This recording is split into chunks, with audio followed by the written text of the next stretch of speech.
You see, there's been a big misconception in the world of hypnosis.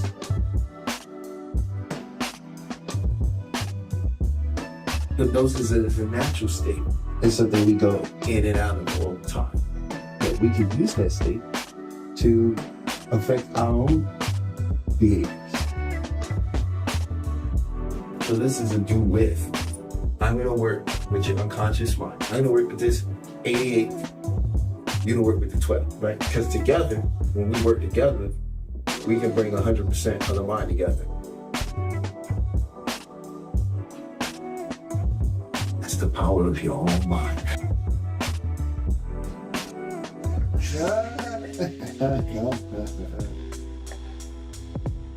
So I just attended Talib's group hypnosis, Beyond the Mind, and it was amazing.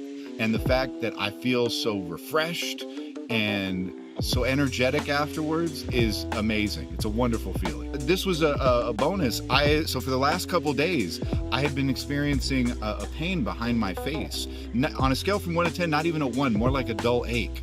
And while we were going through the process, I was able to let that go, and I was actually able to pinpoint the root of that disease during the meditation process and during the visualization. And since we've been done, I haven't felt that pain, that dull ache behind my face that I had been feeling like for the last few days.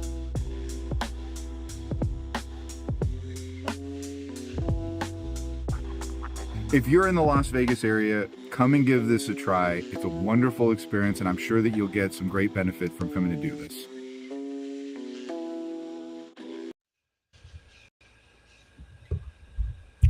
Greetings and salutations, and welcome to Beyond the Mind, where I'm not here to teach you, I'm only here to remind you.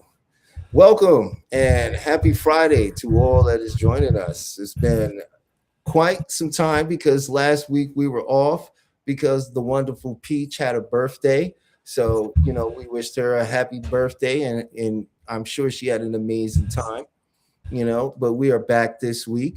So this week, there's something very interesting that Chef wanted to conversate about, and that would be about the pursuit of happiness. And what does that mean to you?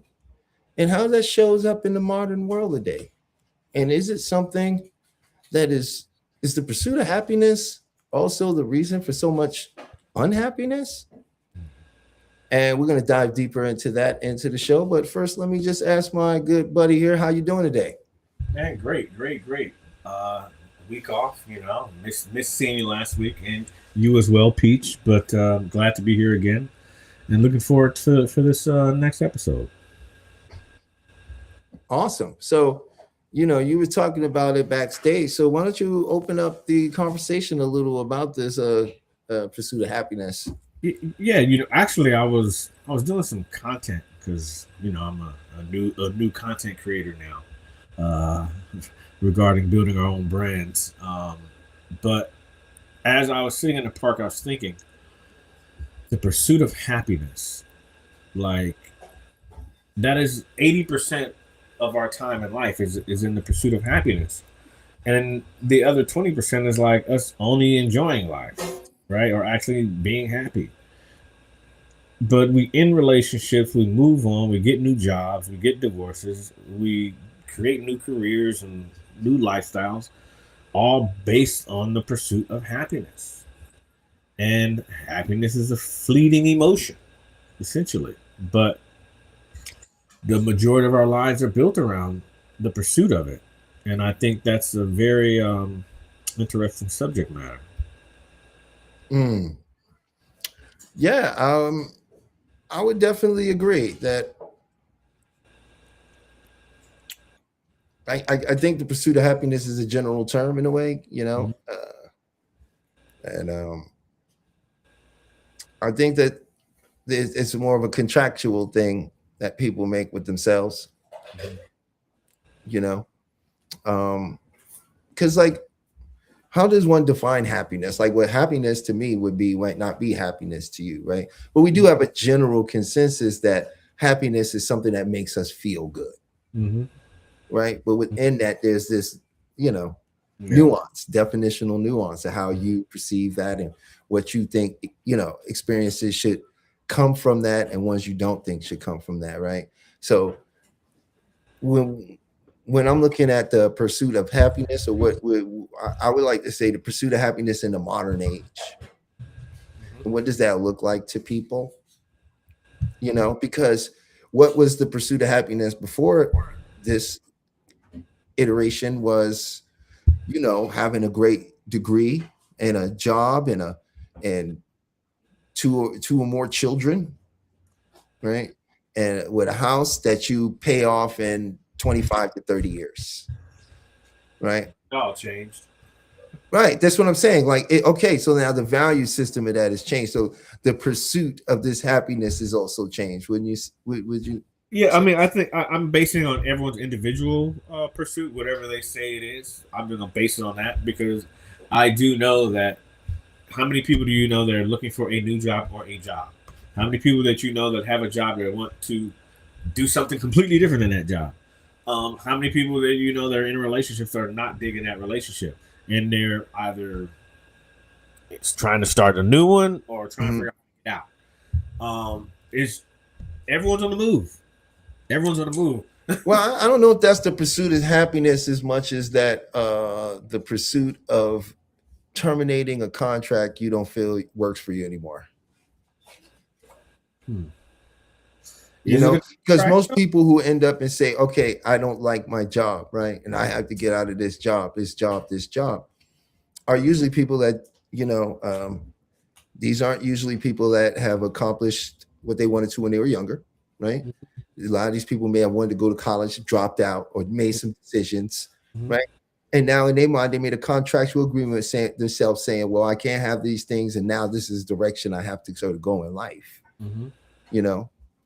I feel like we're all very heavily influenced by the society around us dictating what happiness actually looks like. I find that very seldomly people individually understand what their own happiness would even look like, because happiness nowadays is so contractual amongst each other that it usually implies another person's participation in order for us to have it, And I just find that extremely fascinating because how can I say this? If the pursuit of happiness is contractual, right? Happiness is defined individually, right? Then I guess the real question is, why aren't people just writing a contract with themselves saying, I'm going to just be happy? Too much responsibility. No accountability themselves. Well, elaborate.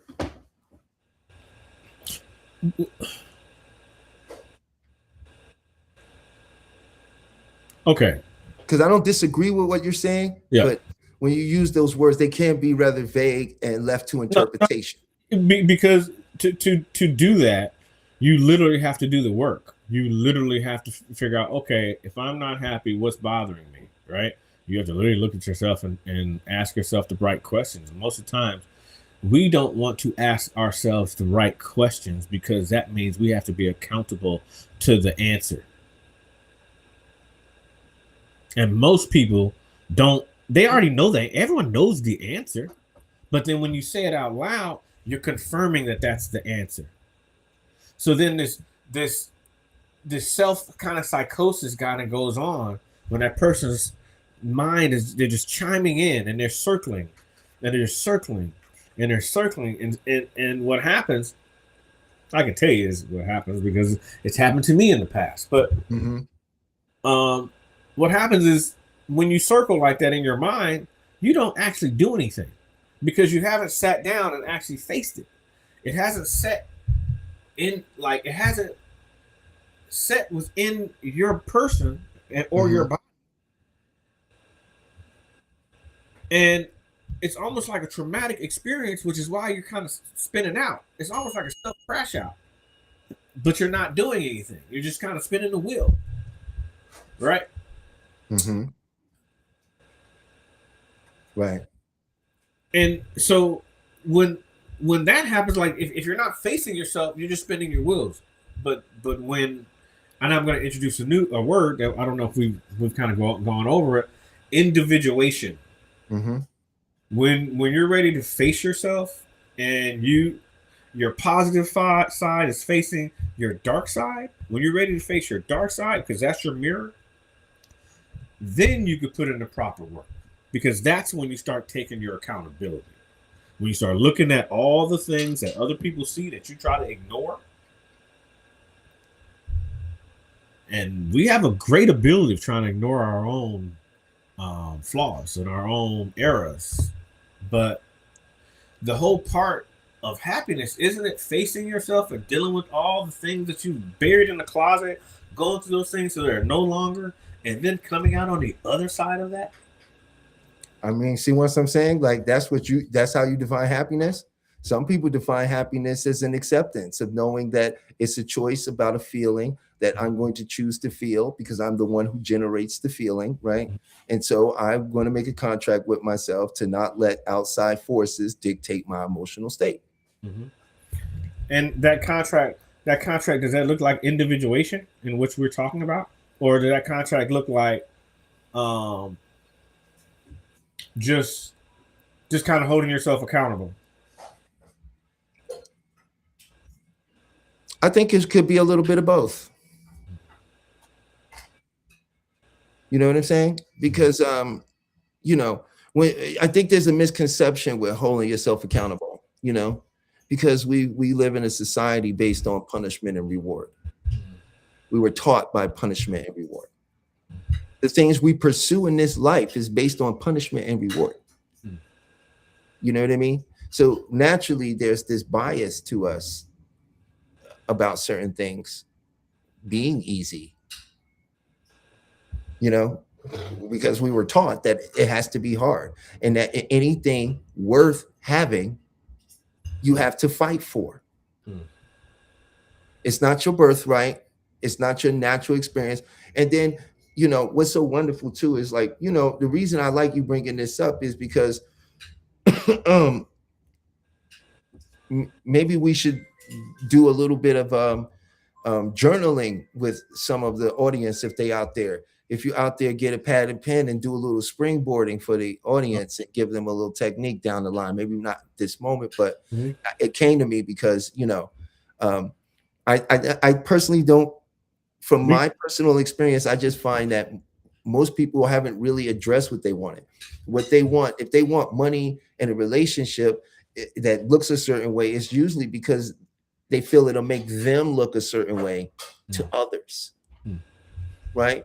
So if you strip that away, the desire for other acknowledgement, would that change what you wanted? Oh, absolutely. If you didn't experience a life where people picked on you or made you had a couple experiences where people made you feel lesser than, right? Would you want to be famous? Right? And I think that goes into that, dissolving of the ego, right? And because what is the pursuit of happiness? A realization of a contract we made with ourselves saying that, hey, I'm not going to be happy until I get A, B, and C. Most of the time when you do that, when you get the A, B, and C, you're like, man. or you're like, wow, I'll never do that again. It's so wild because the thing is never the happiness. Yeah. So it makes you wonder, are we overlooking the saying, the pursuit of happiness? Is it about the happiness? The pursuit. It's the pursuit. It's the action. People are addicted to the journey of becoming. Yes. The journey of becoming. Yes. This is beautiful. And when you get into the journey of becoming, well, that's a happy time. That's a wonderful experience, right? But most people are either down the road or they back down this way. They never in the moment, experiencing what the moment has to offer them. And then when they jump into the moment, it's clouded by a perception of thought they've been brought with them from the past. So I would say most people one of the first things you could do is start realizing you don't even live in reality. Yeah. It's been, man. I'm kind of gonna jump subjects because you're talking about not living in reality. Well, you know my the goal for the next year. Most people don't, but I posted something on one of my pages, and it was a photograph of Angkor Wat in Cambodia, right? I get an inbox from someone who I know saying that, hey, my dad's there. He's gonna move there. I think you should talk to him. And I was kind of surprised because I just never expected it. And I'm gonna come full circle so you understand. I was kind of surprised because I never expected just me posting a photograph of something that I would get that kind of response from someone. But those who know, right? So jump to his father calls me and we had a beautiful conversation. And he's like, when you go, you let me know because blase.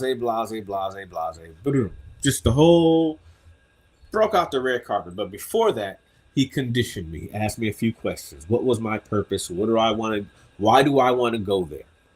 Right. So, and my response was, I want to go explore the temples. I would like to see the monuments and all this beautiful stuff. And then he's like, okay, I think you would be a good fit. But what it came to is the statement made on what I planned on doing to pursue my happiness. Right? Mm-hmm. If I didn't back the statement up with action, I don't think things would have happened. But I know that there was a quantum leap that happened in this process that I had no idea was happening out of my pursuit of happiness. But the universe rewarded me with the contact in which I had no idea that was coming. I wasn't even thinking that far down the line. But in my pursuit of happiness, because I was taking the action in my pursuit, I had a quantum leap happen to fast forward everything that's going to happen. And I was like, whoa.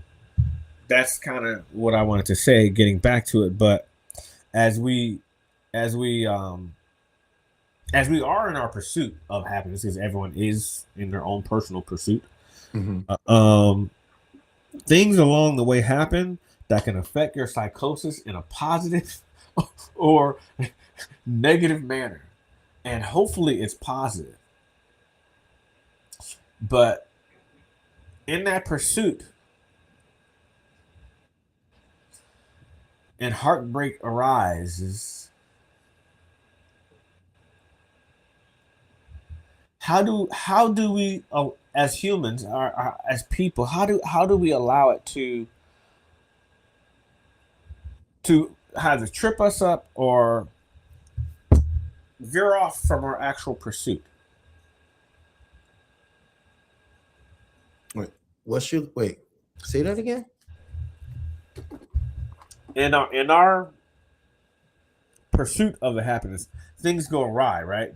When you're focused, there's always a distraction, right? In our focus and in our pursuit of happiness, how are we distracted? How are so many people distracted and veer off of the road during their pursuit?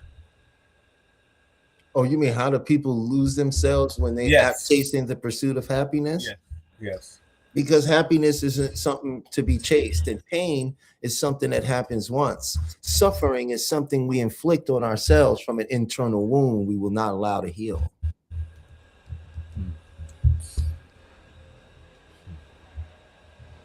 Right? That's one of the differences, and what happens is we get caught up in what people have done to us. right? A lot of times it's over. They're not still doing this to us. A lot of us are not in that situation. We're living with the memory and the story and the narrative and the energy of it, right? Which keeps that wound open. Is that the psychosis of the pursuit? I don't know if that, I wouldn't call it the psychosis of the pursuit. I would say it's the natural progression of not understanding the internal world.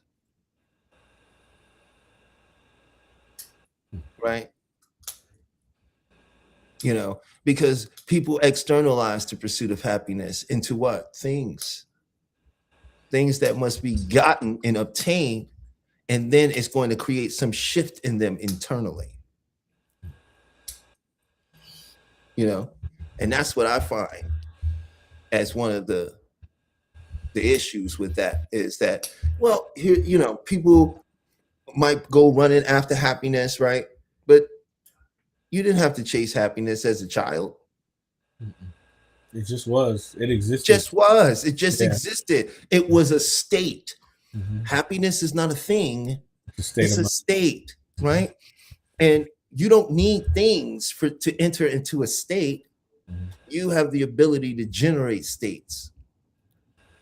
But that's one of our greatest gifts, and also one of the things that has been dulled down in most people, right? This fact that we have the ability to generate states. These states turn about and generate things. Is that why the happiest people are always the poorest people? Because it's always a state of mind and not a condition? Well, yeah. Well, the happiest people are usually people that don't have the things you would think they should have. I shouldn't say poor, but that have less fortunate, right? Happy people are people that are living in the moment. Yeah. And you find people living in the moment who are poor, who are middle class, or who are wealthy. Just as you find ignorant people who are rich, as well as poor and middle class. You feel what I'm saying? Some of those has the understanding, could have came from your family, could have came from your liberal education and your, you know what I mean? Or you might be some artist or somebody who stumbled on it to yourself. But the mind is the greatest inducer of happiness. And the mind brings everything about, as we both know, and you naturally help people with all the time, as I do, you know. And so you know that the mind is the predicate. It's the one that's making and deciding what happiness at the end of the day by filtering out. We literally have filtered out the whole world around us to support what we believe. It's gonna make that person happy. Yeah. But happiness is right there. It's not somewhere else. Yeah. But it's, you know, it's literally a state. And that's kind of the point, I guess, because people are doing everything instead of trying to get into that state or maintain that state or figure out how they can get back into that state. So instead of like just being present, so I need to go get that state over there because it's gonna look better over there. And once again, that's for other people, you know. That's not for themselves because we're talking about exterior aesthetics, blah blah blah. Right, and usually what that does is it just enforces another person's reality. It's not really evidence of the world. It's just evidence that they can't have what they want. Do you think people realize that? I mean, I know when people do get married, they know the statistics these days and how few and far between marriages work. In you know, the 20+ marriages is, you know what I mean? 20-year plus, excuse me. But like knowing a statistic, getting married anyway, and then deciding you ain't happy and then getting a divorce. It's that's a tough pill to swallow. Can be. Because, well, my grandparents were married for 50 something years and they had 8 children. But they didn't get along sometimes, but they always knew that this was home and all we had was each other, and that was that. Mm-hmm. It wasn't about happiness. It was about family. It was our family and family duty, and hopefully within that, you're able to find bits and pieces of the happiness, Because at the end of the day, that's what made them happy. And all those people wasn't happy. No, that's what I said. I don't necessarily know if it did make them happy. I'm just saying a lot of them wasn't happy because they pursued something that they was told that was going to make them happy. A lot of people go to school because their family tells them to go to school. A lot of people become things or don't become things because of their families, right? You see what I'm saying? Like, so much, we are a compilation of experiences, decisions, predictions, and choices, right? And it's all nicely put together on a bow of emotions. You feel what I'm saying? So, like, it depends on where your mental state is at. Like, for example, right? Women back then didn't have a choice a lot of times to get divorced and leave home. Mm-hmm. So because she made the best of her situation and she smiled a lot in all her pictures and she did happily cook food and she found a way to be happy and eventually she just was happy with it. I mean, let's put it like this. Let's just say our grandparents' age, they didn't really have a choice. They had to stick with one another. They didn't stick with one another or just, not survive because you needed every part and every bit. And basically the kids that were together, they had chores, they had jobs, they contributed. It was a unit. It was a different time. It was a different time. Yeah. That's my point, right? Mm-hmm. With a different psychology and the pursuit of happiness meant something very different. Mm-hmm. Right? And the pursuit of happiness now is individualized. It's a me thing. Mm-hmm. When the pursuit of happiness before meant having a family, extending your legacy, right? Leaving something here to last for all time. This was originally a part of the pursuit of happiness. Now people could care less, and a lot of people don't want children. The pursuit of happiness is migration. It's a marketing ploy created by corporations like Hallmark and Coca-Cola, Hasbro, and Ford and GM, G&E, Bell Atlantic, AT&T. What is the wildest thing you've done out of your pursuit of happiness that you're willing to discuss on air?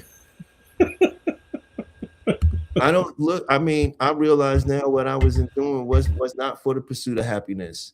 It was for the pursuit of survival and or to escape what I believed was survival, right? But as someone who witnessed people die at a young age and had bullets racing past them and all kind of stuff, I believed I was supposed to. If you can't make yourself happy now, you ain't promised tomorrow, mm-hmm. Right? So my thing wasn't just about happiness, because I could go outside and be happy. My thing was about trying to get my family out of the ghetto, change, do something that would help my son. You know what I mean? I was thinking about, when I was doing music, I wasn't thinking about being famous and just being famous. I was thinking about getting my family out of a situation, getting me out of a situation. You feel what I'm saying? And that's what I mean. Like, I think when it also comes down to ethnicity, right? Culture. Pursuit of happiness is different across cultures. The understanding of what it means to be safe is different across cultures. So for me, like, I would say I could tell you some of the worst, like, oh, what did you do for money? Have you ever done anything trying to get money to get out? You know, because that's the closest thing I could think of when you say that. You know, and yeah, you know, I did some things. I ain't gonna say all of that. I don't know if I can, but what I can say is this. You know, you know, long ago we did. You know, it's New York. You know, it was. You know, we did some stick up stuff before. You know, and I'm gonna leave it at that. You know what I mean? Like you know, and that was, and then like, you know, the other thing I can't even, I'm not, no, can't, no, I'm not allowed, no, can't say that. But what I can tell you is this: the craziest thing I ever got myself in the middle of in this so-called pursuit of happiness. I'll share that. You want me to share that with you, Winston? Let's hear it. Let me tell you about the time I got wrapped up with the FBI's top 20 most wanted fraudster. You sure you want to bring this out right now? His name was Keith Crump. Oh God. Yes. And he had stole millions of dollars from churches throughout Texas and a couple of other places. He used fools like myself who, you know, young, stupid, in a strange land. And I'm out in Hollywood, you know what I mean? I got my kid, you know. I'm not, you know, I got this great job. I'm straight from the Bronx. I'm like, my life has changed overnight in my mind. You know what I mean? Sure enough, he used people like me, get you to put millions of dollars in the bank account to legalize it, start businesses, and then bring and siphon the money out. Right? So I didn't know all of this. And at first, I didn't want to deal with him.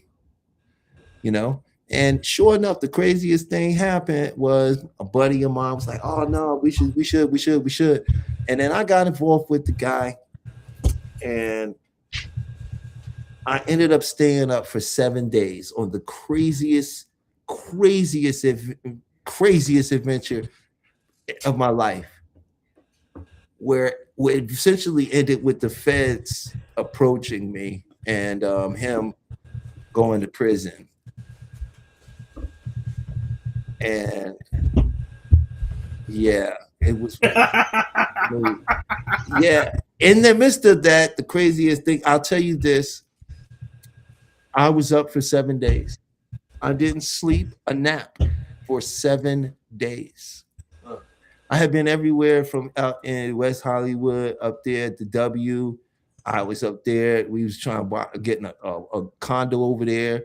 And I was at BMW dealerships, Mercedes dealerships. We was on shopping sprees where they got Rolexes. This dude had us doing everything. Went to Western Union, opened an account, had one account for 7 million, another for like 3 or 4 million.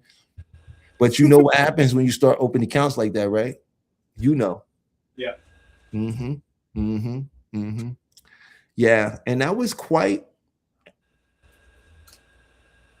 And you know, there's some other surrounding factors. I did a lot of this because of somebody I care for very deeply as a friend and family member had a illness, and I was trying to get the money to help them too. And I did all this to get this money. And I found out that I could almost go to jail, that I was doing something illegal. I didn't know. The Fed's the one who told me. They had all the phones wiretapped, everything. Robert Horry was in. You better be quiet, man. I gotta stop talking. Yeah. I'm gonna be quiet. Hey, Pete, X that out. Bleep that out. Believe that. Yeah, let me be quiet here. I'll be like, people don't know who I know, man. I've been in some things, man. I have experience. You know, well, you know Hollywood, so you know some people too. Like people would be surprised who you know if you was like if they was out with you. Oh, and certain people saw you, and they would be like, "Oh my God, it's so and so," and they would be like, "Yo, Seth," and they would look at you like this. Yeah. Yo, he know you. Yeah. Yeah. Been around, seen a lot of dumb shit. A lot of people doing a lot of dumb shit. I've done the dumbest of the things.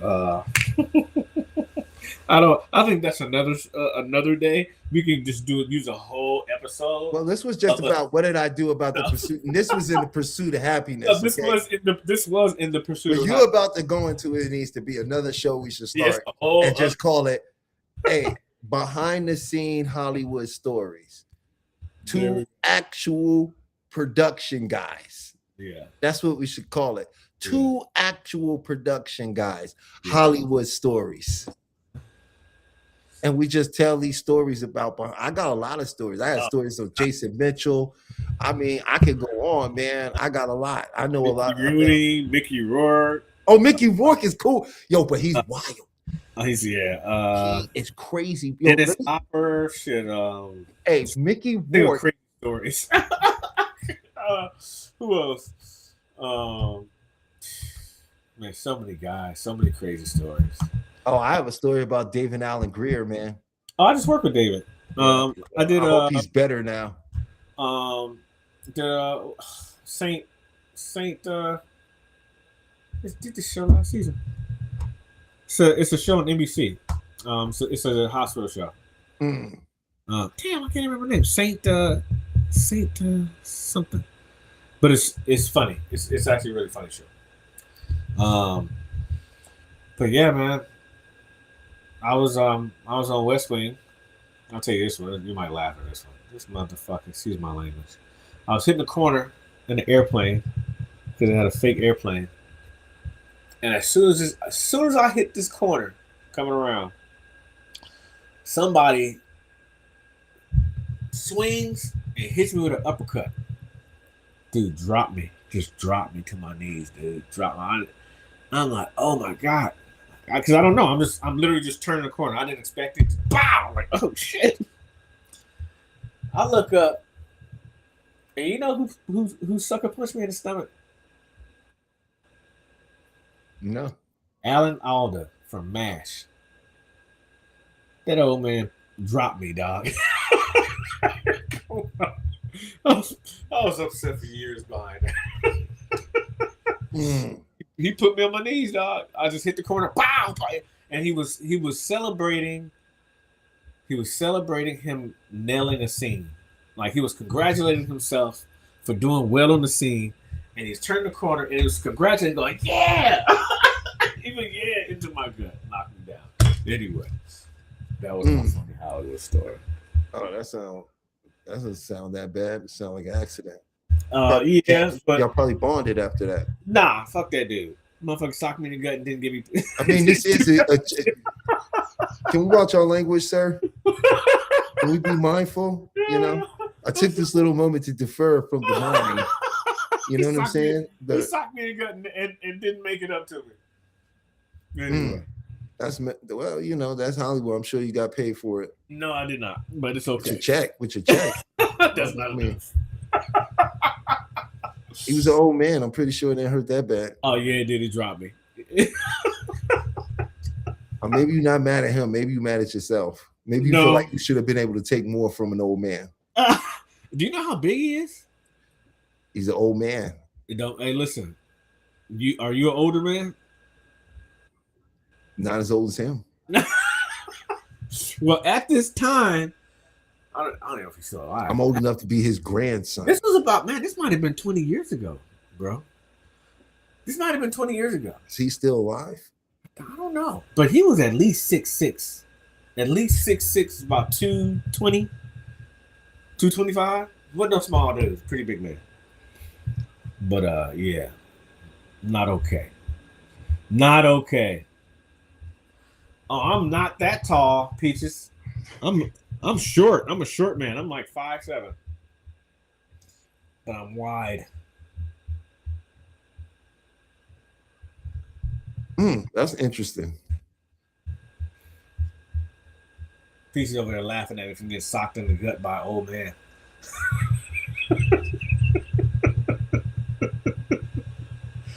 All right, on with the comedy. So, I'm just looking at some information here while you were saying that. Do we have anyone in the chat? No one's in the chat today? I didn't see the chat. Can we open up the chat? Let's see. And let's open up the chat. And you know what? I want to open up the lines, man. I want to open up the lines, Peach, if you don't mind. I want to get people in here. Let's see if we get somebody in here today. Who else is in the pursuit of happiness and has a story that they would like to discuss? Yeah, we'd love to hear from you on your thoughts on the pursuit of happiness. And do you live your life by the pursuit of happiness, or you just, I'm not even sure what that really means anymore, to be honest with you. I feel like it's an arbitrary thing now. I think it means something different to everybody, and I don't think there's a generic statement of that. I think it's all personal. So whatever that person deems is what it is what it is. Then we just got to take it for that.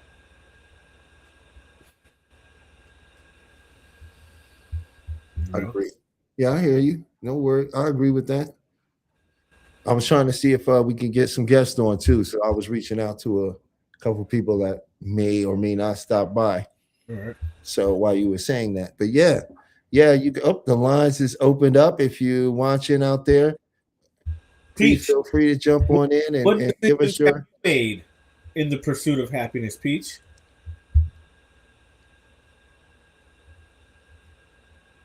Crickets. I was going to, I don't know. I will leave Peach out of it.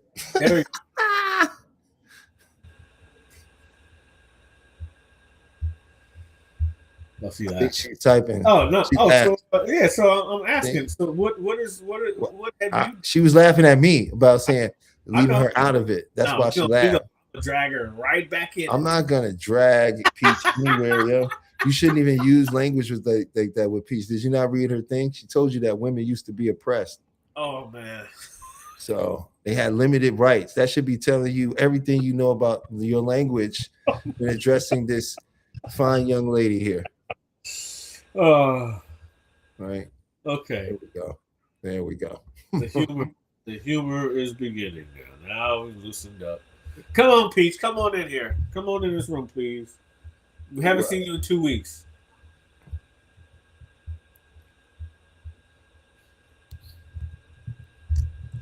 No, she don't have to come in. She don't want to come in. What's the question? See? Okay. What have you done in the pursuit of happiness that is kind of wild? Not the wildest, but just a little bit. Did you hear it?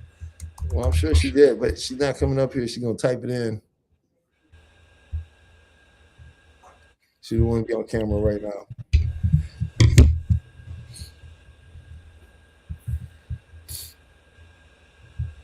No guest today, huh?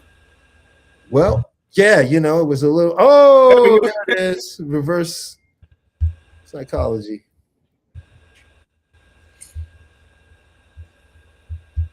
Hey, Peach. Hi. Hey, always a pleasure to hear your voice. All right. So, what have I done in the pursuit of happiness that's wild? Not too wild, but something that's worth talking about. Got married. Shit. Excuse me. Just getting married. I was gonna say the same thing, but honestly, because Talib said it. Some people don't wake up and want to get married and have children in a home, and somehow or another we end up doing all of that. So I guess in the pursuit of some form of making other people happy to find my happiness and peace, I got married.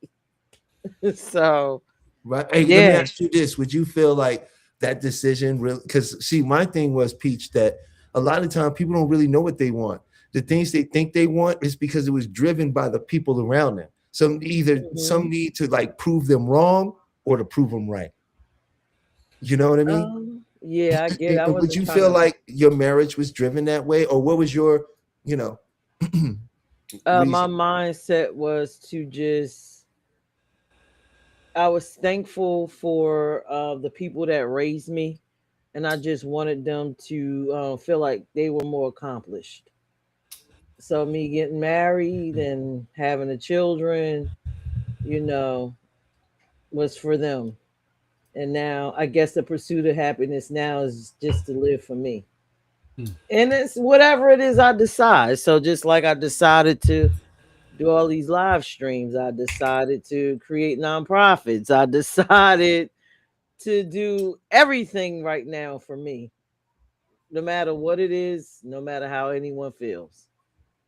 So I guess that's, my pursuit of happiness. I'm gonna do what the I want to do. So I guess your pursuit is just your independence, essentially.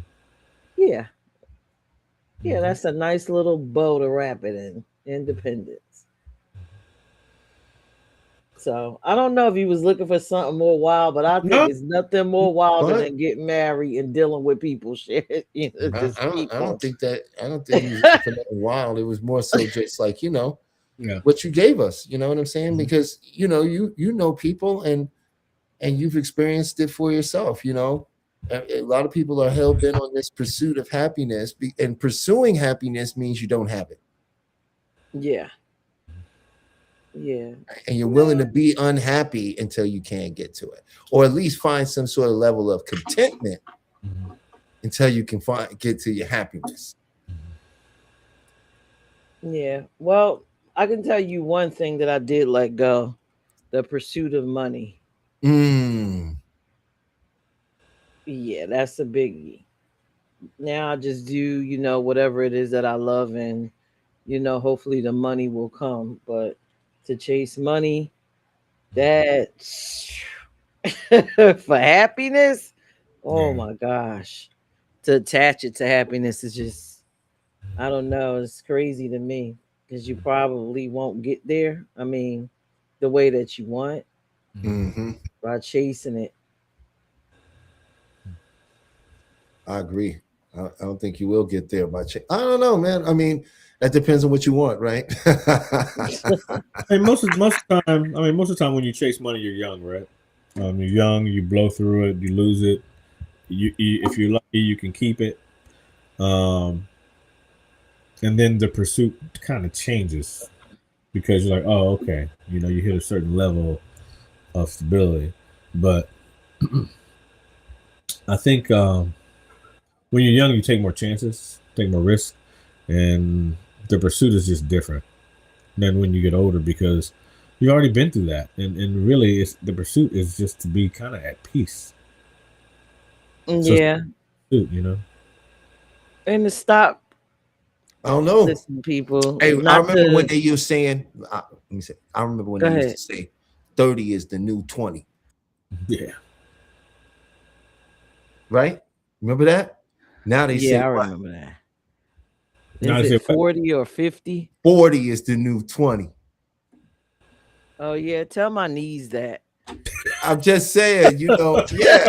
I mean, well, they can say that because the advanced surgeries, adrenochrome, and all that other stuff that they got going. That's why they keep moving up the age. So well, I think it's because, like you said, like we were saying, like the definition of happiness or the pursuit of it, or what we like, what as a nation, like as a society, like as American society, like, right, our whole goal once before was to have these great families, right, that went do great things, get great jobs, built great shit, you know. But, I'm boomers messed that up for a lot of people, and you have a different psychology now because people who have tried to do what they say you need to do to win has done it and they're losing. mm, Would you disagree, Peach? Or how you feel about that? I agree. No, I agree. I actually agree with you. So I think it just changes what people like. Everybody ain't as bent up on having this relationship the way it was before. I remember like everybody was, oh, I gotta find my soulmate. I gotta one. Oh shit. It was like this whole Yo, Quiet Storm. You know what I mean? Like You everybody talking was about, well, it sound like Come you sound on. like the girls used to be like this. Listen, they'd be like, "Oh, he fine. Look at his eyes, girl. He make a fine baby." Mm-mm. That was real talk. yeah, it was a real conversation. Look at his hair No, Look at his no. hair. or her hair. No. Come on, Peach. I didn't say we're not saying you was any of these people, right? Yeah. But we know I you know these remember people that existed. time. There was a time Yes. when Look at his SWV was making people have babies, Yes. Mhm. right? Yeah. R&B I was a agree. real thing when we were younger. That was a real thing, man. You ain't go no. That's the, it used to make love to music. Okay. Just saying, they don't have that no more. This It's whole true. dynamic of certain things have changed. I ain't say nobody do that. I'm saying as a societal norm on what people decided as like what this happiness was. That one time it was guys want to get together and we hang out and we just try to talk to as many girls as we can. I think that's generational. That's not today, man.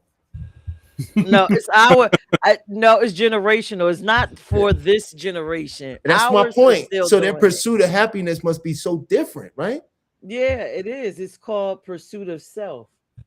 And I think they're wiser than us for that. Because for me, I'm pursuing me. I'm going internally for the happiness. I'm not looking externally. I love agree. that for the kids.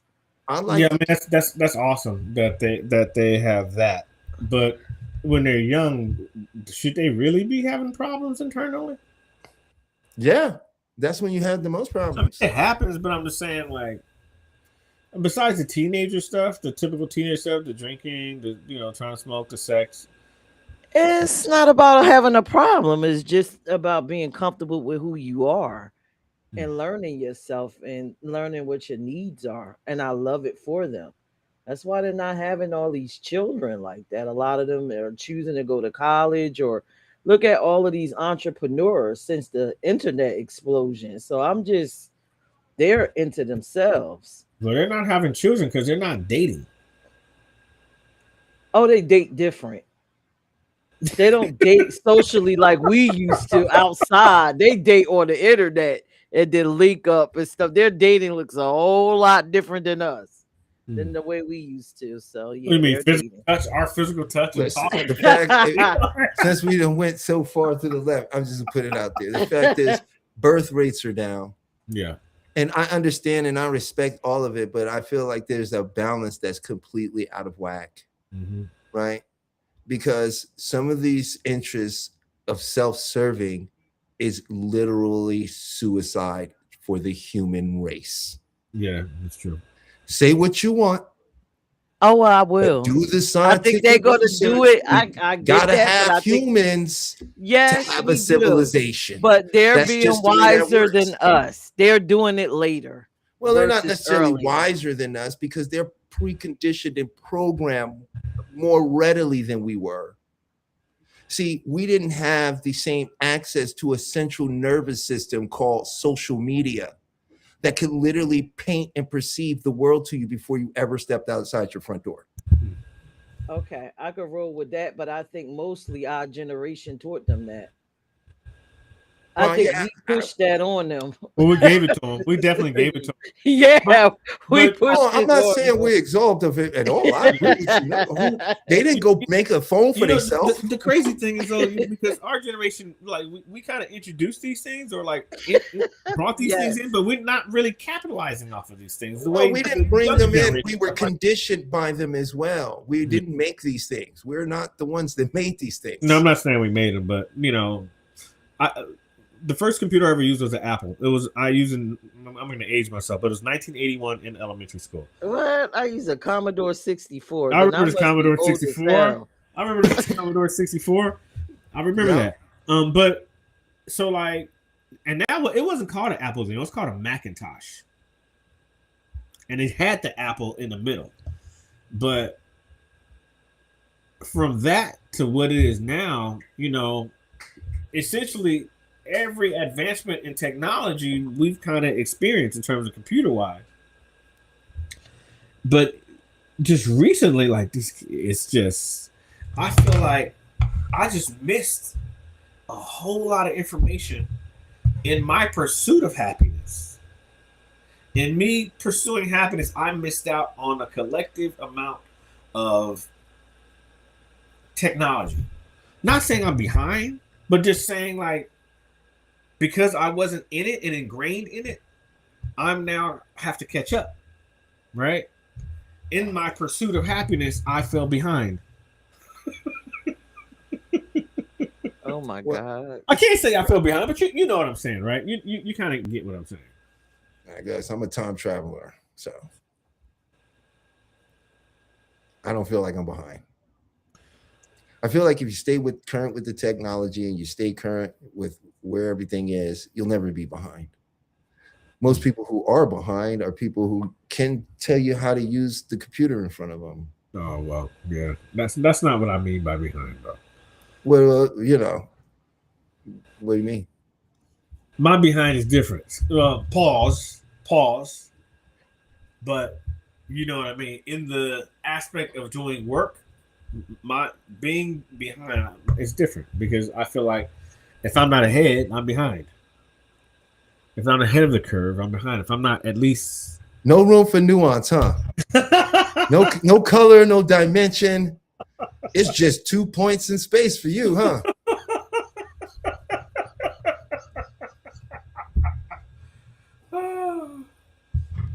Yeah. There's got to be some nuance there. Man, I've had enough nuance. Forget the nuance. Okay. I've had enough of it. What? Had enough nuance. Nuance is beautiful. It makes everything into a beautiful spectrum of you can't tell me what it is. Exactly.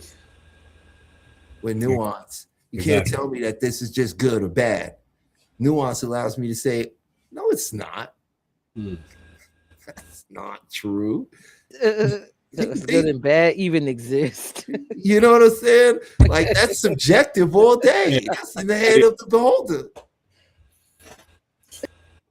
The good and bad, you know that though. But we all on the same page with the good, you know, that part. I mean, in my opinion, that's just my opinion. Because we've gone very far. We started talking about a whole bunch of stuff. I love what's happening right now, by the way. Well, it's all coming back though. It's going to make a full circle at some point, you know. But I guess we had to go around, you know, because I agree though. I agree that the pursuit of happiness is a business model. That's just where I feel like it, you know. It's like who created that term life be lifing? Somebody broke.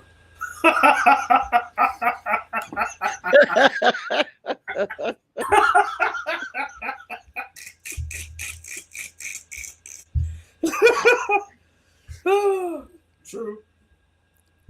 You know, You I don't know why people say that so confidently too. Like, yo, you know what it is, man. Life be lifing. What does that mean? Struggle is real. I think it's all real if you say it is. I mean, it ain't gonna never be what you say, in my opinion. I don't think the pursuit of happiness I think that's dying out. You know, I do agree that the young people, they don't live in a society that would even promote them to grow up the way we did at all. They don't. And I think it's for the best. Yeah, it's going to be different problems and new mistakes, right? But I prefer new mistakes over same old mistakes. New mistakes says progress. You know what I mean? And I feel like the youth are somewhat doing that. You know, but at the same time, I think they're the ones that they're going to let them put a chip in their head. They're the same ones that's going to buy the robot girlfriend. It'll be a time for our age people really will buy a robot girlfriend. It's going to be too weird and too Shameful. Listen, I get it because I see people driving Hyundais and Kias, and I never thought I would ever see people like really be into like Hyundais. What? That car cost 50 grand. Do you know that Hyundais cost 2,500 when they first came out? Every other person in 1990 had a Hyundai. Now Hyundais are all over the road, different generation, brand new. Look, they took that same raggedy ass car, repackaged it, and made it something nice. Now, it's the top selling car in America. Pretty wild, isn't it? I blame rap for that. The Kia Boys. Kia Boys. Hip hop sold everything. Nobody was buying Range Rovers. Nobody was buying a Range Rover, sir. Nobody was buying a Montero. No. I remember the Mitsubishi Montero when that first came out. Oh, man. People knew how nice that SUV was. Yeah, that's because Nas said it, and it was in his video. They used to hook those Monteros up. Yeah. Monteros. Yeah. So I don't know, man. I don't think there is truly. I think the pursuit of happiness it's an institutional thing that gets divvied out to people, to the society as a whole. You know what I mean? And then people get taught that they have to now spend their life chasing something in order to prove that they're worthy for being alive. And if they don't achieve it, then their whole life was a waste and they don't deserve anything. It's a sad state of affairs, to be frank, because we have society's conditioned to act accordingly, at the same time being pigeonholed into a certain place where the conditioning takes place.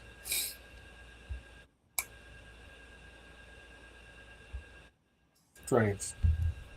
That's strange, but it's a wild world that we're in, where we're all being experimented on. What? Yeah, society.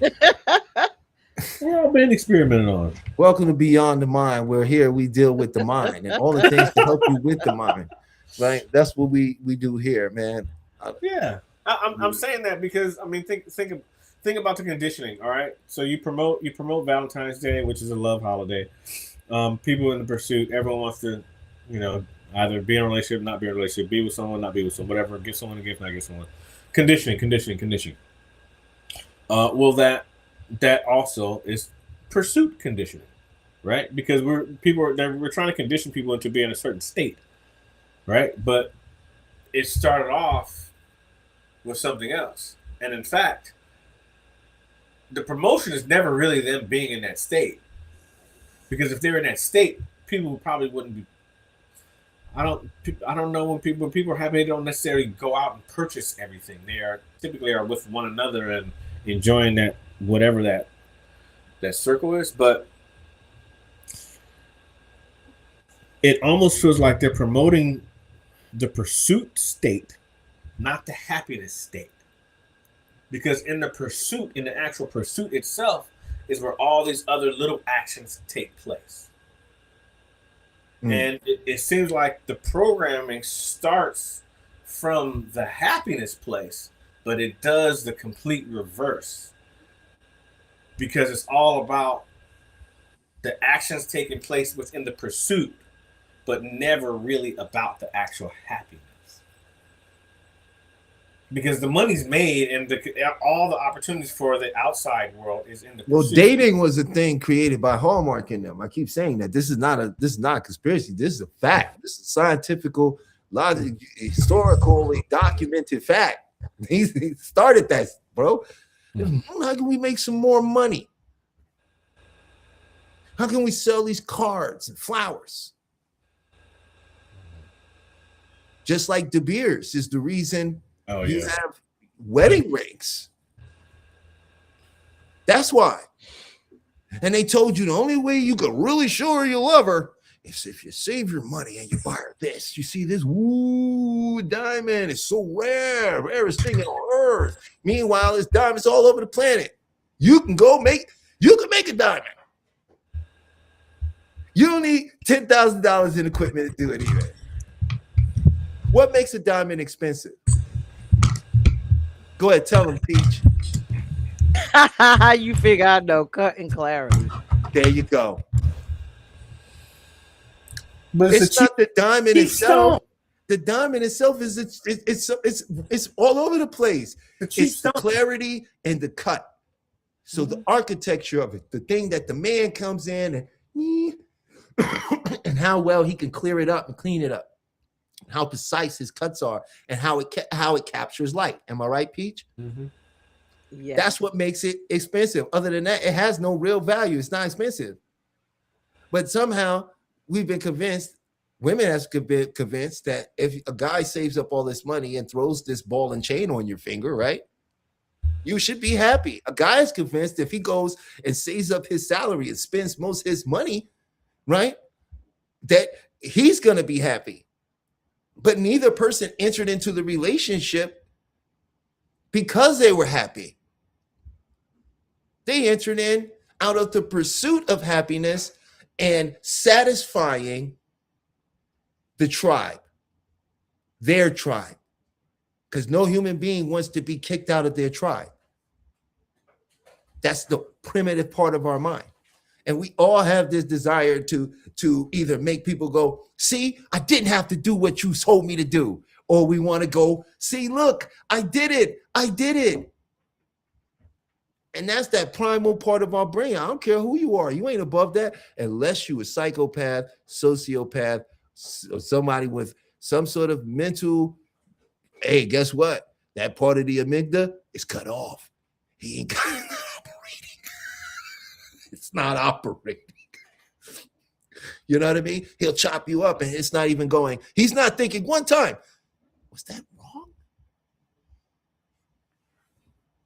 Completely incapable of feeling anything such as remorse or empathy because they are completely solely convinced that what they do is the only right thing to do.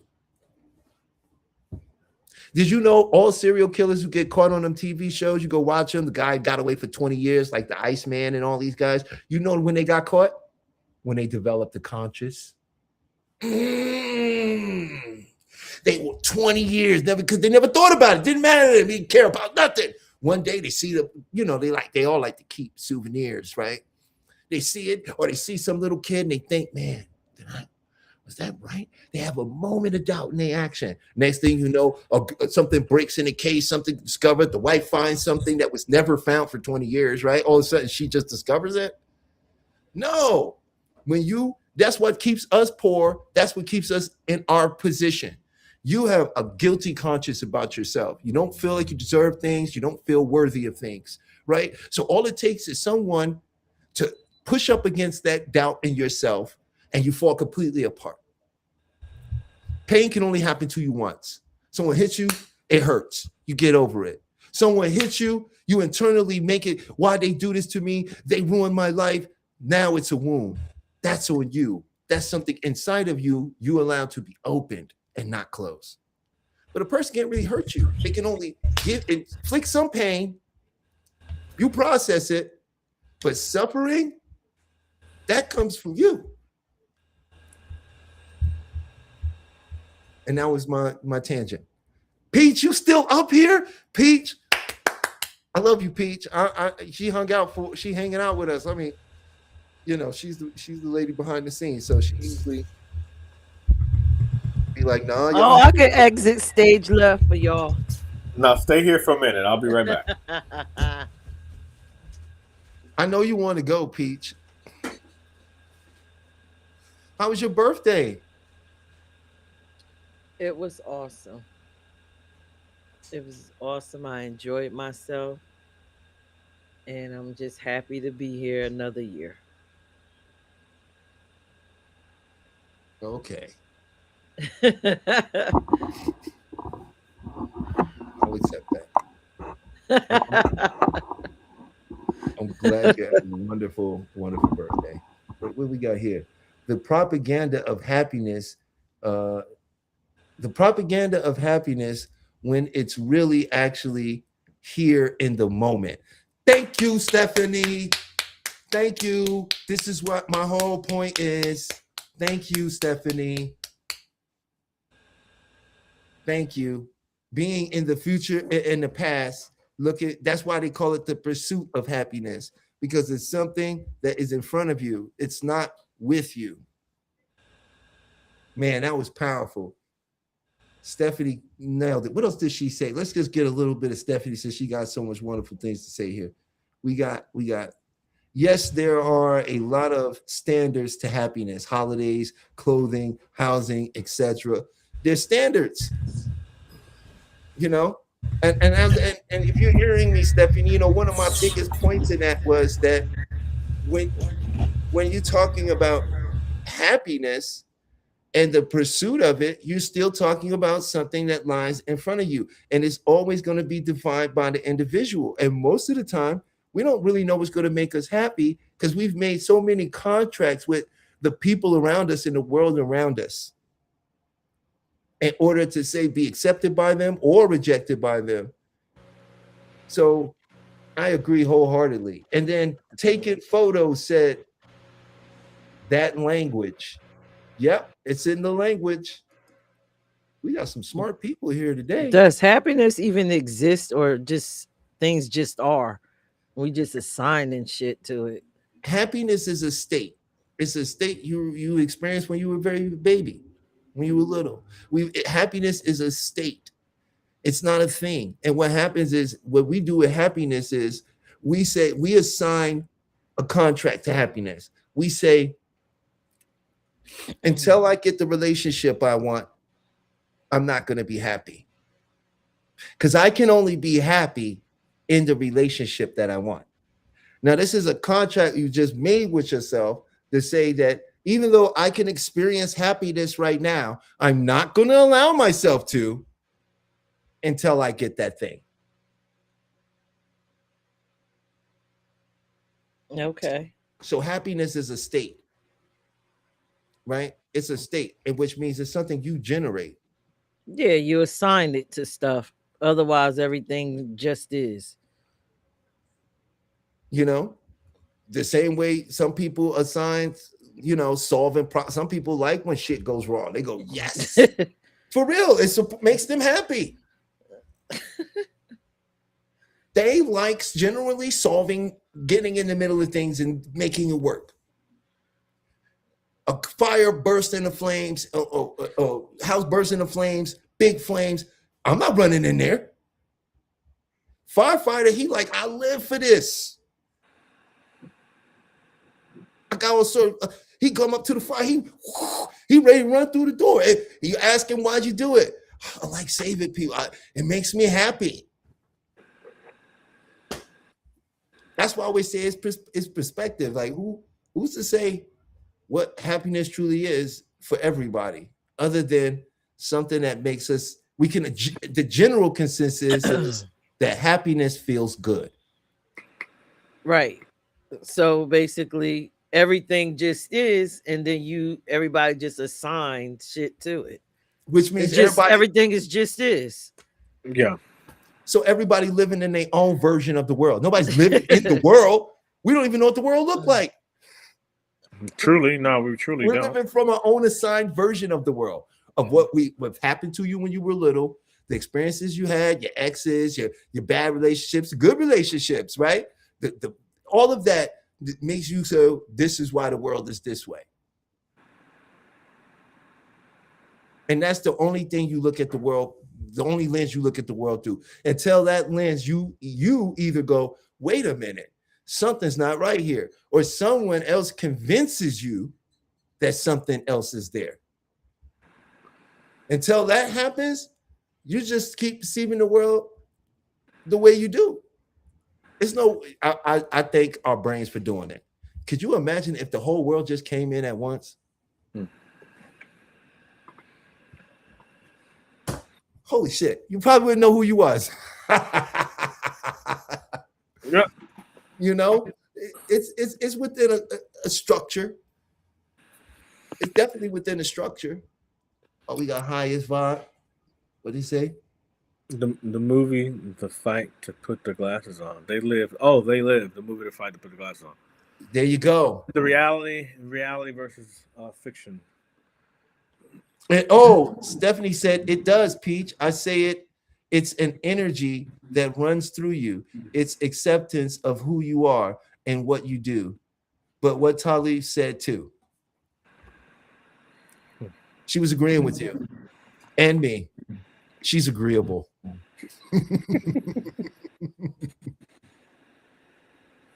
For the record, They Live is my favorite.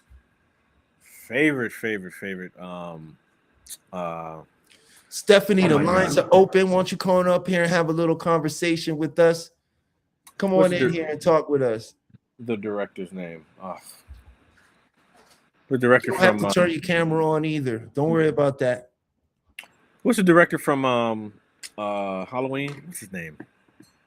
What? Which one? Rob the- Zombie? The Rob Zombie version? No, the OG.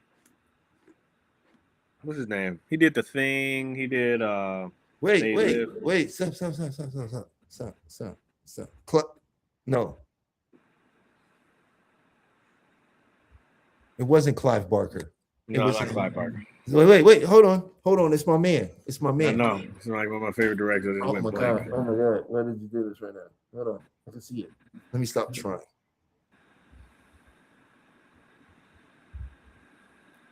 Oh my goodness. His name is on the tip of my tongue, bro. I'm just looking him up right now. Why do At any rate, do you know how dope he is?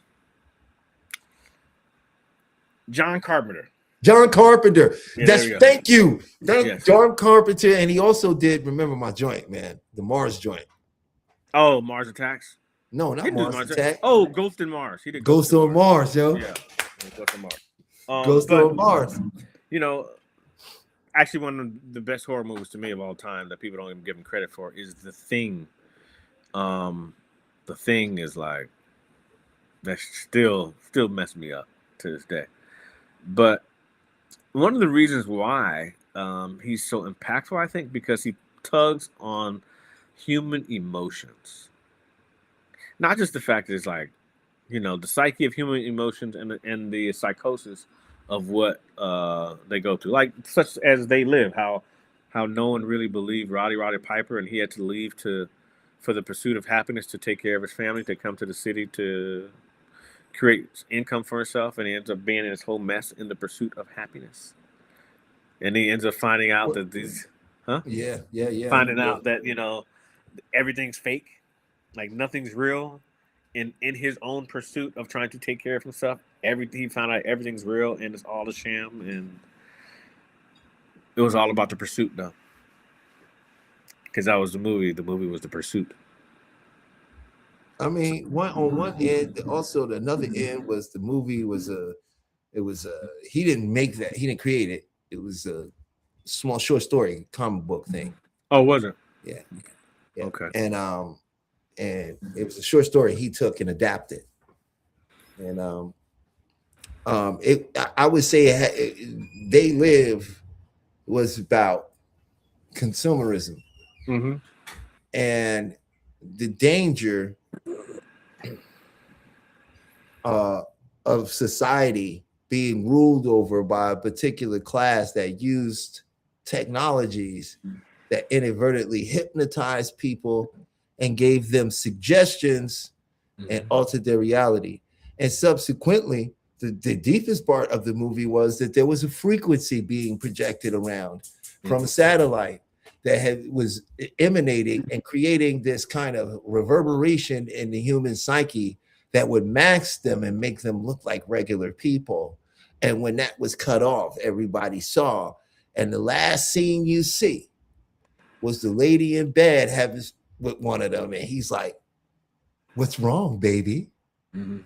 And she's like, "Ah," and that's the credits, And I thought that was so deep just for the simple fact that you look at where we at today with frequency, the fact that no one's living in reality. Mm-hmm. We're living in some perception and some simulacra of reality where words are so far removed from their meaning, right? That it alters what reality means itself.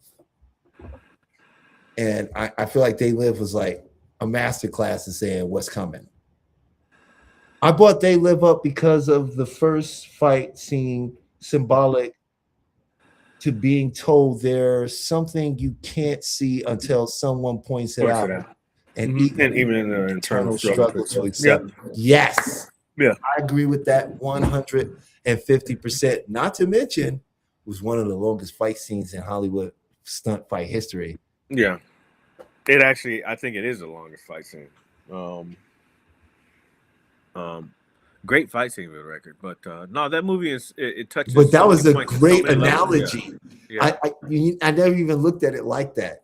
You know, it was a great fight scene, but that was for highest vibe for you to grab that out like that.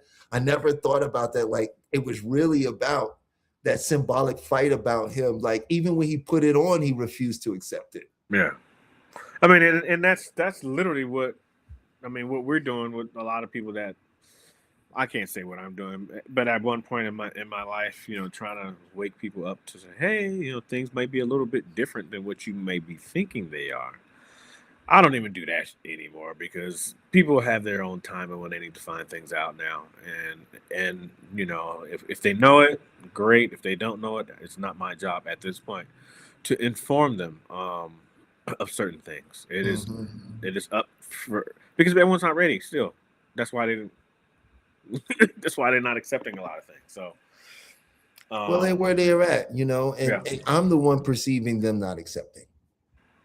A lot of people don't. I don't go home, but I don't go home with them, do I? No. Right? It's from my short interaction with them and their disagreeable nature to what I'm saying makes me paint their entire reality.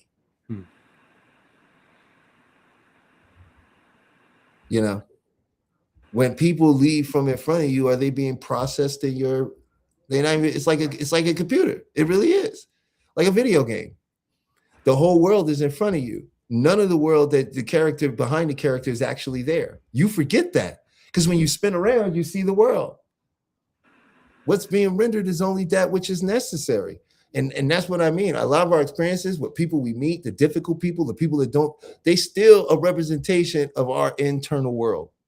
Our internal struggle. Absolutely. They only appear that way because we see ourselves that way. We see the problem. We see the problem.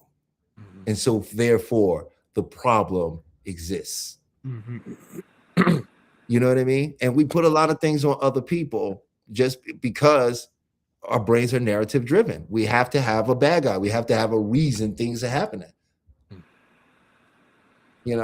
Like you were saying, responsibility. We have to make some responsibility out of it. We must accept responsibility for what you fucked up and messed up and did wrong. You have said who? Where is this gray law written? Show me it. Show me how. Okay. I won't. Life will show you. That's what you're telling me. Right? I won't tell you anything. See, that's what I just told you earlier. I'm not saying nothing. I'm gonna let them figure it out. I went through that stage. I'm like, okay, you're not hearing me? Okay. All right. You don't have to listen to me, but you're definitely gonna feel it when it comes. So what, acceptance? Whatever the backlash is of non-acceptance. Of not accepting whatever positive. When people say accept responsibility, what does that mean? Define your actions. Accept responsibility of your personal actions. How do you accept responsibility of actions you've taken already? If you did it, you're responsible for it. A lot of people don't see it that way, unfortunately. I'm just saying, we're here to think beyond the mind. We're here to think deeper. Unfortunately, we're here to awaken people. People don't even say the shit we say in half the time. A lot of people feel like they were forced into that position, therefore they had to react that way because whatever you did dictated their secondary action. That's what they feel, but that's just their feelings, right? I'm not Oh, responsible for their feelings. And 2 days from that, they could feel like I'm the God of their universe and I'm the reason that everything worked out for them. Now you might be right about that, but the fact is that argument, or that kind of argument, is used quite often. And where? I wouldn't say for me, but from people. Like who? Give me in the time where you had that counter with that argument. Oh, I'm not gonna say that. Okay, I got it. All right, I get it. All right. Leave it there. Leave it there. All right, we'll just stop it there. Yeah, you know. Shut it down, Pete. Shut it down. Y'all For those are who don't a mess. understand, hopefully y'all understand. What? I say y'all a mess, but I kind of am with you to live because when you see you gotta accept accountability, but if you don't believe you're accountable, it's what you believe. There you go. You can tell me to accept that I'm not responsible all you want. That's from your worldview. You're looking at me. You ain't living through me. No, that's true. This is what people do all the time. They want to tell people what they doing. But what you really telling me is what you doing. You can never tell me what I'm doing. Only I know what I'm doing. Mm-hmm. That's true. You feel me? You only perceiving what I'm doing from what you're doing. Mm-hmm. You see what I'm saying? And this is where all the problem come in when it comes to people and dealing with each other. They want to inflict their own thinking on another person opposed to experiencing the other person. Mm-hmm. You feel me? Mm-hmm. That's all I was saying. She said, we a mess tonight. I'm with it. Are we? All the mess. Look, I'll prove it right now. You ready for it? I'm with all the smoke.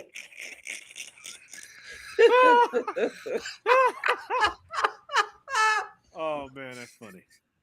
That's funny. That's funny. Yeah. Oh man, Stephanie, come on in here. I see you. Highest vibe. Highest vibe needs to jump in here too. Come on in here. Let's talk, guys. Don't be afraid. You don't even have we have 20, probably about 20 more minutes, y'all. Yeah, you don't even have to cut your camera on. Think about that. You could be a secret. We don't know your IP address. Instead of typing, you could just come in and talk mess.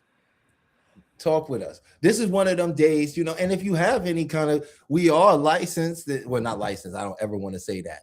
We are certified by our board, and we do, we are currently still continuing our education in this field of hypnotherapy and psychology and so forth. So, if you have any questions or would like to discuss anything, we're more than happy to, but I was told by a good friend of mine who doesn't have any hair that, sometimes I need to just speak regular. And I'm just sometimes, just bring a different energy sometimes. Like, you know what? Because I'm a well-rounded person who can accept others, information. Looking at you, Chef. I don't know why you looking at me. You got a whole audience. Let's have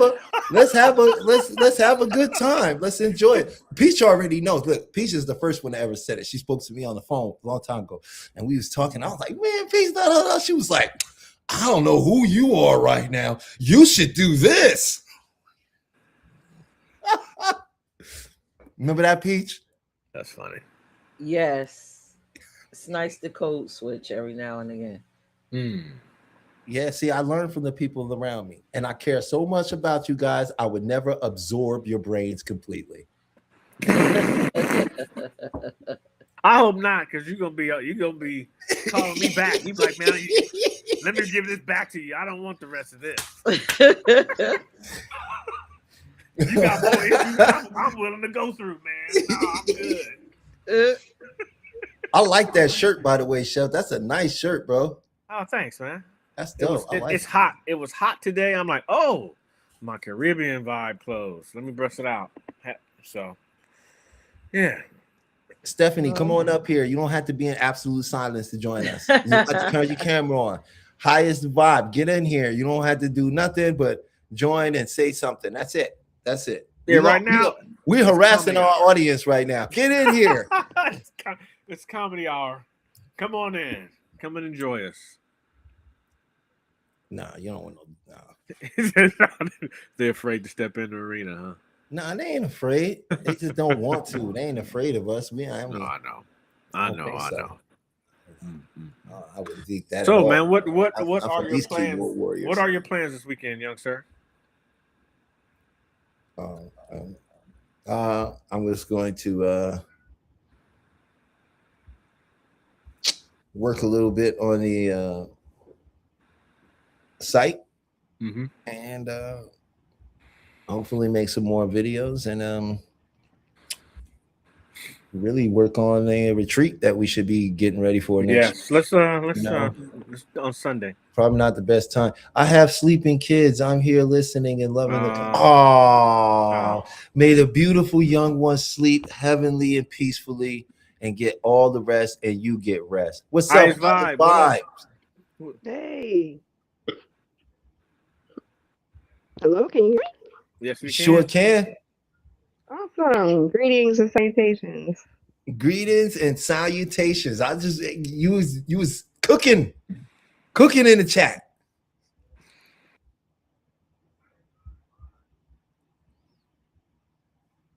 You there? Hello.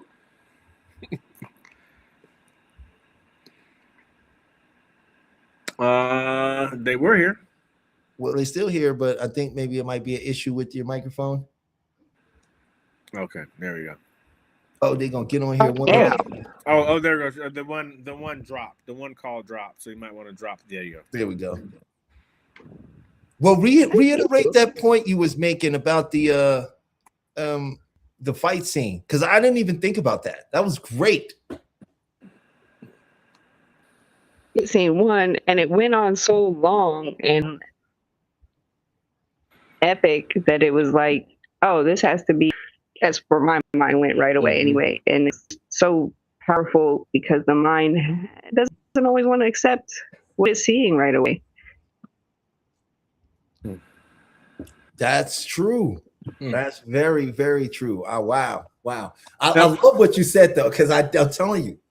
I mean, saying that right now, it's almost like, was Keith David even real? Oh yeah, well, I see what you're saying. You know what I mean? Because it could have been, it could have had a fracture, and it could have been his. I think he was real. That he was fighting himself with, because Keith David came in at interesting times. You got to think about when he came in. It's like, oh, he came in at this point, he came in at that point, and it was kind of taking care of him from the construction. You know, it was. Well, like that whole little setup at the beginning with the homeless encampment and stuff like that, like it seems like they've been predictive programming a lot of what's to come for. That's what because even for that time period, that felt really out of place for LA right there.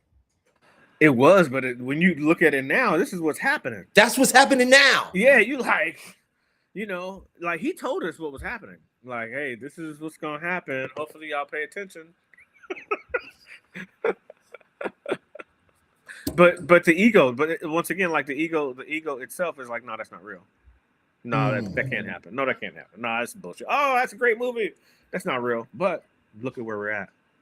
Oh, she got booted. Oh, Highest Vibe got booted. Oh, that's okay. Well, thank you for coming up. Oh, what happened? What's going on? I don't know. That's the thing. There we go. No worries. Thank you for coming up. And see, someone came and spoke to us. That was wonderful. Yeah, we're not scared. We didn't bite her. Notice she's alive. She's alive. Nobody got hurt in the conversation, in the filming of that conversation. Also, Stephanie says, I'll get on there one of these nights. East Coast, a bit late here. You know what? We have the same issue with our good producer and runner of the show, Peach, who happens to be on the East Coast where you are. So respectfully, I understand. I appreciate it, though. We appreciate you watching and sharing. If you could share the video with others, that'd be great. It really helps us grow. It helps us get this message out there. That's our main goal, is to get this message out there and just change the dynamic of conversations, interactions, and maybe offer some information and ways that people could change their lives and do some things without breaking the bank, right? And also I think one thing that Chef would agree with me on, one thing we're pretty good at is bringing you into the now. And the more you can stay in your now moments, the more you'll experience what you might call happiness. And we can anecdotally express things not going right for other people, or you might know one person that this or that happened to, but remember that that's an anecdotal. And ask yourself, why is that the anecdotal for you? And you might get a little pushback from your mind. So these things could change. Everything could change. We want to thank you. I'm looking at the time. We might wrap it up a little early tonight, but it's not really that early, but we might wrap it up a little early tonight. And we want to give people a little more time to come in and I actually want to say something real quickly. Experience happiness. There's the new saying, experience happiness and stop pursuing it. I have something to say to the audience. If you really want to figure out like where you're at, do yourself a reverse bucket list. 10 things that you've already accomplished that you think is great. Write it down. You can't do it wrong. Nope, you can't do it wrong. And if you don't have 10 things, that's fine. Do 5. But it's a reverse bucket list. It is what you've already accomplished. All the stuff you accomplished. So let's do that for yourself and then see where you're at. And then see if your pursuit and happiness is like if you're not already there, because you might already be there. Yeah. Reverse bucket list, you know. Just get a pen and piece of paper, sit down, start writing. Start writing all the things that you've accomplished. You'll be surprised how many things you've accomplished. Yep. Oh, there's our tool for the day. That's a great homework assignment. The homework assignment. Yeah. Reverse bucket list. Then, so you can work on yourself a little. I figure everything doesn't have to be a breathing exercise, right? Some people like to write. Right? And since we're writing, what you're going to do, guys, you're going to get a piece of paper like this here. And because this is what we learned when we were taking advanced therapeutic journaling, I'm going to share it with you. You're going to take and you're going to write the word healing down the page like this. Then you're going to fill it in each letter, right? Now you might have a sentence. It might be a word or 2 words. There's no wrong way to do this. Okay. And just to test yourself, to make this so it's see, the purpose of doing this when you write is an ideomotor response. It's directly connected to your subconscious mind. And you're going to start writing down some things you didn't know was there. So you're going to do that. You're going to do each letter. And what you're going to do is you're going to take a stopwatch right on your phone. You're going to set that timer for 2 minutes. Okay, 2 minutes. And give yourself 2 minutes. And if you're feeling like, 2 minutes too fast, all right, give yourself 3 minutes. The whole point of this exercise, though, is we don't want to sit around and think and get the critical conscious mind involved too much, right? So we want to give it some sort of time limit there because that causes us to tap into that subconscious mind to move a little bit faster. So what you're going to do is you're going to write that down and you're going to look at that. And you're going to look at what you write out. And with each letter, okay? So H might be homework. E might be ethereal. A may be air, right? Or H may be, how do I get the hell out of here? E might be eternal damnation and feeling like I'm in a lake of fire. A might be, why are we not enjoying this? Chef looks like he's looking like, hey, man, he's cooking. I'm looking at the time and I'm like, okay, you need to get on because we want to choose a word from the words that they choose. An additional well, listen, word. we're not. There's not nobody here to choose from the words they choose. So what we're doing is they want to choose a word that stands out. They can. Well, this is what I'm saying. We can do that too, right? But you got to start somewhere. right? No, what I'm saying is from these words, then do it again. Oh, go ahead. You want to fill in? Then fill in. Let's keep teaching. Go ahead. Speak up. No, well, let's say whatever word. What letter? What word did you choose? You chose a bunch of. You said you chose a bunch. So of let's words. say here you chose the first word is H, homework, and this E here is something like eternal damnation. Let's say the word damnation. Why did I write damnation? Now Yeah, you're going to springboard. This is called a springboard method. And you're There you going to go. write that word damnation. And you're going to do the same thing. And you're going to get to the root of what's going on inside of you. You're going to find a lot of clarity there. It's a great way to get clarity to really put yourself in a springboarded position to start making some great changes. So I'm gonna just one more time so you know this is called a springboard technique.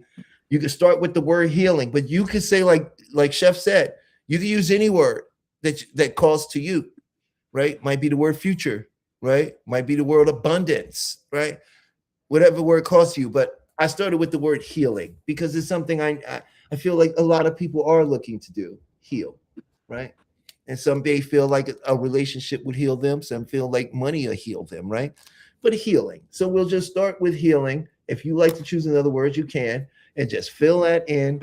And then you're going to go over those words that what you wrote, and you will pull it out. You'll see it. You'll see it. And anything else in there that calls to you, you're going to do the same thing again. And that's called a springboard. All right. And it's a beautiful therapeutic journaling way for you to get some clarity. You learn about yourself really quickly. You really do. Easy way to tap in. I've used it. I've actually springboarded every client this week. Every single client I've had this week. I think it's pretty awesome. And it has been so effective because people really, it's really a turbo way to get to the subconscious. So yeah, because the writing is when you write, and when you're doing this, when you're writing, it's a subconscious ideomotor response, right? We don't really think when we're writing, right? We may think consciously of what we want to write on the paper, but the writing itself is sort of automatic. And that's how it taps into the subconscious mind, because you're dealing with that automatic part of you. So yes, you be nailing it. I just want to expand on what you just brought to the table. Hey, I'm gonna throw another lob. Here you go. It don't matter who dunk it as long as it gets dunked. You know, I keep books around. I got so many. I had to pack a lot of stuff up, but I still got a lot of books out, man. But I got to keep it out, you know. And I would suggest everybody keep writing utensils, keep a little pad, paper around you, man. You know, you'd be surprised what happens sometimes when you sit down and you just write out what you're feeling, you're thinking, right? And sometimes not knowing what to write or what to say. Sometimes you don't know how to deal with a situation. You just get on a piece of paper and you go, I don't know what's going on. I don't know what to write. I don't know anything. I feel stupid. I feel this. I don't know. And before you know it, you would have spilled hundreds of words onto the page. And when you go back and you look over that, in time, you're going to find so much clarity because they're going to things you wrote there that you weren't consciously aware you were writing. And it's a powerful way to get a look at your own subconscious mind, what's going on in there. And here's what I'll do. And I'll give you one other thing before we get out of here. On that piece of paper, just to get the juices flowing inside of you, I'm going to have you write down a little like a sentence stem. You know what I'm talking about, Chef? I can't hear you, bro. Your mic is down. My bad. Yeah, no, the sentence stems are awesome. All the therapeutic journalism is just an amazing course and techniques.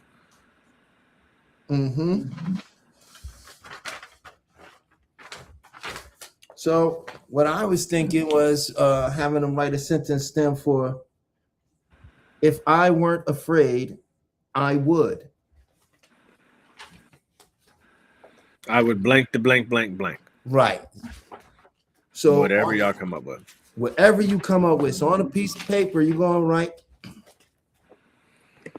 if I weren't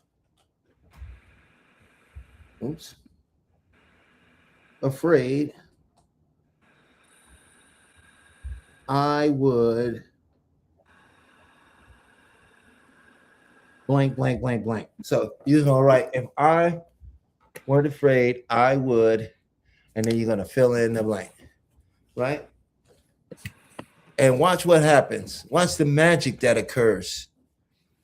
Because you're going to get a chance to address some things that you've been keeping sort of trapped in. Nobody gets to know about. You don't know how to move around it and deal with it. And when you do things like this, it puts things in a different perspective. It helps you shift through it in a way that the subconscious mind and your conscious mind can kind of get in alignment with what you're trying to do. Would you agree, Chef? Yeah, absolutely.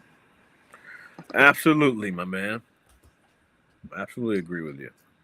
All right. So what we got here? Oh, more techniques. Thank you so much. That's why you I gotta love this show because you always walk away with an applicable practice. Bonus. There you go. Thank you. Taking photos. That's beautiful. If we could change one life, then we're doing our job, brother. That's all that matters to me. You know? Yeah. Well, I guess we're coming up to the end of our show for today. And wow, this has been great. It's been fun. It's been different. And different is definitely awesome. different. Definitely different. Definitely but new experiences are exactly that. Stay tuned because next week we'll have the Kung Fu Master Sudan back with us. I'm looking forward to meeting him. Yes. You'll be meeting him during the week, though, next week. So gotcha. Yeah. They don't get to. I got you. Okay. I'm in the wrong line of work. That's what they used to tell me. Now I'm in the right line of work. Peach, it's always a pleasure. Thank you for allowing us to be here. And for those in the audience, thank you for blessing us with your presence and allowing us to give you a different experience. Hopefully you can take some of the information that we've given and apply it to your life, or just think about it, make you think. Or hopefully we made you laugh. Hopefully we left you with something that benefits you. And you have a great weekend, a beautiful evening, and peace and God bless. All right. And before he get out of here, he just said his piece. I'm going to say mine now. Thank you for joining us at Beyond the Mind Hypnotherapy, where we are not here to teach you. We're just here to remind you. Please follow us on all our social medias, right? Please go to beyondthemindhypnotherapy.com, Beyond the Mind Hypnotherapy on Instagram and TikTok and YouTube, where you can find all of this content and so much more. Also, be sure to subscribe, like, and share Peach Entertainment, because she has so many shows that come on all throughout the week. Everything from the hops to the check-in down to uphill battle and so much more. And so we want to say thank you for joining us. We'll see you next week. And here I'll leave you with a little bit of a saying. The only person in this world I ever loved and lost and wanted to get back was myself. Have a great weekend.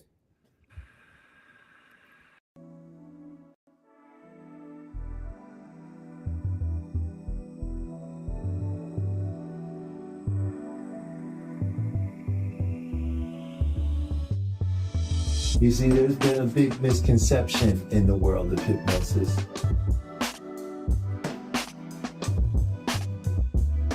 Hypnosis is a natural state. It's something we go in and out of all the time. But we can use that state to affect our own behaviors. So this is a do with. I'm going to work with your unconscious mind. I'm going to work with this 88. You're going to work with the 12, right? Because together, when we work together, we can bring 100% of the mind together. That's the power of your own mind.